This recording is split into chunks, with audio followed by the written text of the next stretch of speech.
చూస్ country delight, live better. ఇప్పుడే country delight యాప్ని download చేసుకోండి.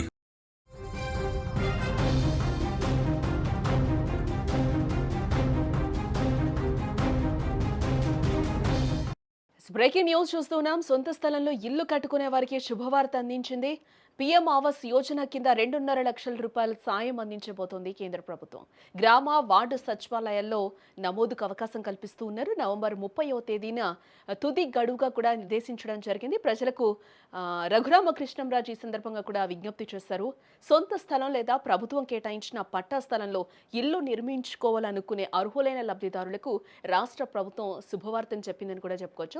కేంద్ర రాష్ట్ర ప్రభుత్వాలు సంయుక్తంగా అమలు చేస్తున్న ప్రధానమంత్రి ఆవాస్ యోజన పథకం ద్వారా 2,50,000 రూపాయల ఆర్థిక సహాయం అందిస్తున్నట్లు AP assembly deputy speaker Raghuramakrishnamraju ఒక ప్రకటనలో అయితే చెప్పడం జరిగింది. ఈ పథకం గురించి వివరిస్తూ రఘురామకృష్ణంరాజు ఒక వీడియోను కూడా విడుదల చేయడం జరిగింది.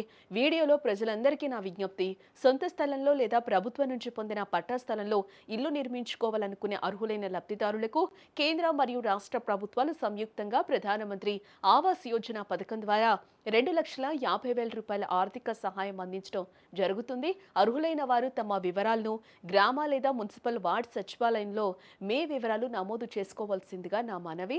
ప్రతి ఒక్కరికి సొంత ఇంటి కలను నెరవేర్చాలని గౌరవ ముఖ్యమంత్రి చంద్రబాబు సంకల్పానికి మనవంతుగా నవంబర్ 30వ తేదీలోపు మీ వివరాలు నమోదు చేసుకోవాలని కోరుతున్నాను అంటూ కూడా రఘురామకృష్ణంరాజు సోషల్ మీడియాలో పేర్కొనడం జరిగింది. మన రాష్ట్ర ప్రభుత్వం, కేంద్ర ప్రభుత్వం కలిసి స్థలం ఉన్న వాళ్ళకి సొంత స్థలం అయి ఉండొచ్చు, పట్టా ద్వారా వచ్చిన స్థలం అయి ఉండొచ్చు, స్థలం ఉన్న వారందరూ ఈ 4 సంవత్సరాల్లో ఇల్లు కట్టుకోవడానికి వీలుగా సచివాలయాల్లో, మున్సిపల్ ఆకివీడు అయితే మున్సిపల్ సచివాలయం, గ్రామ సచివాలయాల్లో రిజిస్టర్ చేసుకుంటే మీకు గ్రాంట్ 2,50,000 రూపాయల గ్రాంట్ కేంద్ర రాష్ట్ర ప్రభుత్వాల నుంచి లబ్ధిదారుడికి ఇవ్వటం జరుగుతుంది. సత్వరంగా మీరు మీ గృహ నిర్మాణం పూర్తి చేసుకోవచ్చు. ఇక్కడ నమోదు చేసుకోవడానికి ఈ నెలాఖరు వరకు సమయం ఉంది.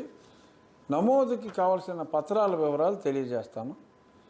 మీ కుటుంబ సభ్యుల ఆధార్ కాపీ, ఉద్యోగంలో ఉంటే job card, bank passbook copy, caste certificate, కుల ధృవీకరణ పత్రం, ఆదాయం ఉంటే ఆదాయ ధృవీకరణ పత్రం, రేషన్ కార్డు కాపీ, అలాగే మొబైల్ ఫోన్ నెంబర్. ఈ వివరాలన్నీ మీరు ప్రత్యక్షంగా వెళ్ళి ఆ సచివాలయంలో, అన్ని సచివాలయాల్లోనూ అందరినీ అలర్ట్ చేయటం జరిగింది. గతంలో ఎన్రోల్మెంట్కి కొన్ని సాంకేతిక ఇబ్బందులు తలెత్తినాయి. ఇప్పుడు ఆ ఇబ్బందులు ఎటువంటివి లేవు. దయచేసి మీ గ్రామాల్లో ఉన్న సచివాలయాల్లో ఈ వివరాలు తీసుకొని వెళ్ళి అందరినీ ఇంటివారు చెయ్యాలి అనేది గౌరవ ముఖ్యమంత్రి గారి సంకల్పం.